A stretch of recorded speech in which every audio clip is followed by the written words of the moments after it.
Yeah, you already know top of the top, and it won't stop. You dig? Before we go any further, because I know a lot of y'all be looking at my videos and checking me out in the nice chocolatey skin. Shout out Coach Greg Adams. You know what I'm saying? You know I had to borrow that one. But yeah, go ahead, like, subscribe. Engagement won't do you no harm as well. Go ahead and do that. Go ahead and bang out that like button and that subscribe button. You dig? I really appreciate it. But in the meantime, as far as the Rotary Slang podcast or the Rotary Slang broadcast, however you want to call it, stay tuned for that. That's in production. I had to fall back, just taking care of business behind the scenes, and I wanted to be in the right mind frame in putting it together. One thing about me, anybody that's been around me will tell you, I like to do things my way. Okay, otherwise I won't do it at all. If it can't be how I like it, and how it's supposed to be done, I don't want no participation in it at all. I'd rather just fall back and wait for the right moment and the right mind frame, the right business, the right money, all that sort of thing, in order to move forward.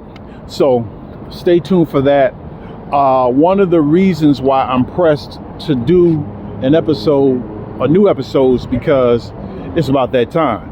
Okay, but also the recent transitions of Roberta Flack, Jerry Butler, Gwen McCrae, and I can't believe I'm saying these names. Chris Jasper.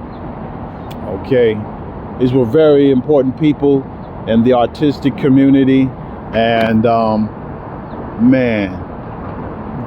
I'd have to even, I need a whole hour to just really go into depth in terms of their careers and their directions and so forth.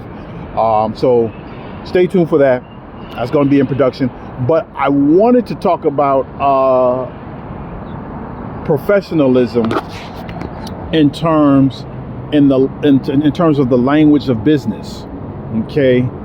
You gotta look for certain characteristics and patterns. Okay, we're in an era where, and this is more of I've noticed this with Gen Y too, but it's more of a Gen Z thing. And I hate y'all picking on Gen Z again. Y'all picking on Gen Z. It's not even about that.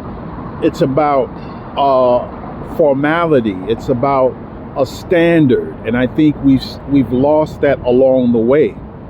Okay, we got to get back to basics in how we communicate with people, because here's the thing: you got to spot the red flags. Okay, because I'm doing a character check, right? So if we're in business, or there's a situation where I need to get a hold of you or whatever, or there's an urgent matter that needs to be discussed, and you have a voicemail on that's full,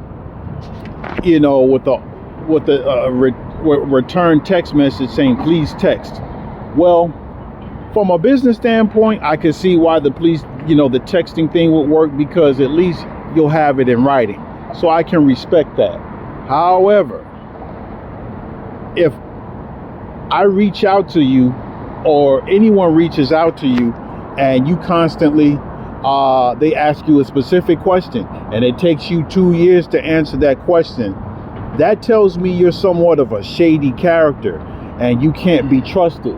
If there's a moment where I can't get on the phone with you and discuss the pertinent matters at hand, it's a huge red flag, because with a genuine conversation, and we don't have to talk for a whole hour.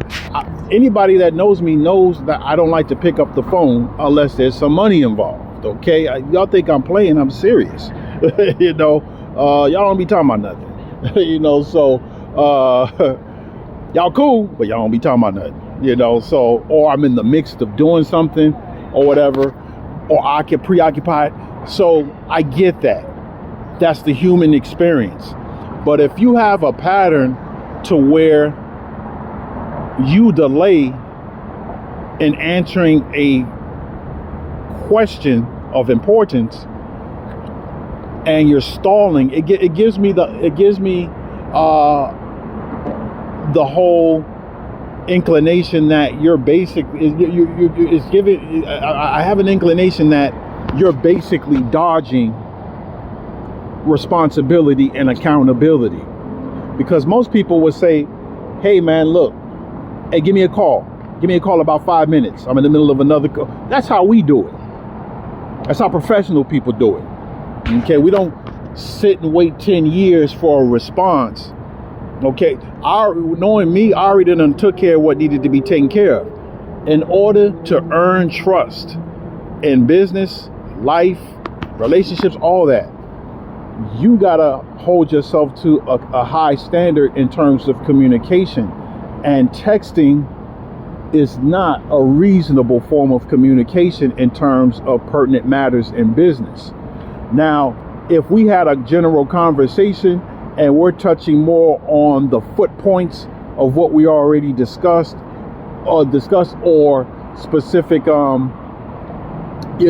fine points or whatever, hey, such this is going to happen at 1 o'clock, don't forget, reminders, soft reminders, things of that nature. That's okay, to have a light text. It's okay to text, but to just rely on texting in terms of getting the full context of pertinent matters is very unprofessional, and it shows that you lack accountability and you're not to be trusted.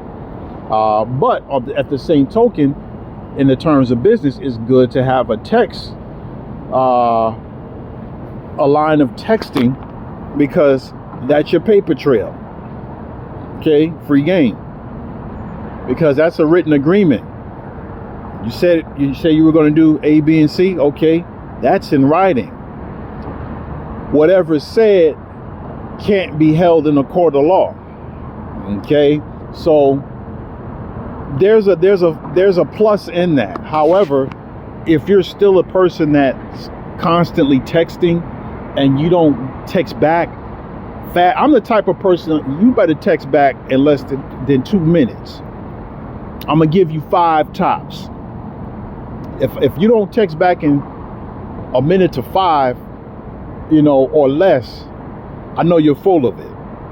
Okay, so it's important to spot red flags early on. Okay, make sure people are communicating with you effectively, because again, this generation, especially so-called professionals, they don't hold themselves accountable. Okay, and I'm the type of person, don't double talk me, because I already know what angle you're coming from. You're full of it. Okay, so and I'm gonna call you out on it because I can. So make sure when you're getting in business with people that they have effective communication, because that's a sign of respect, for one, and two, it's a sign of accountability. All right, in a minute.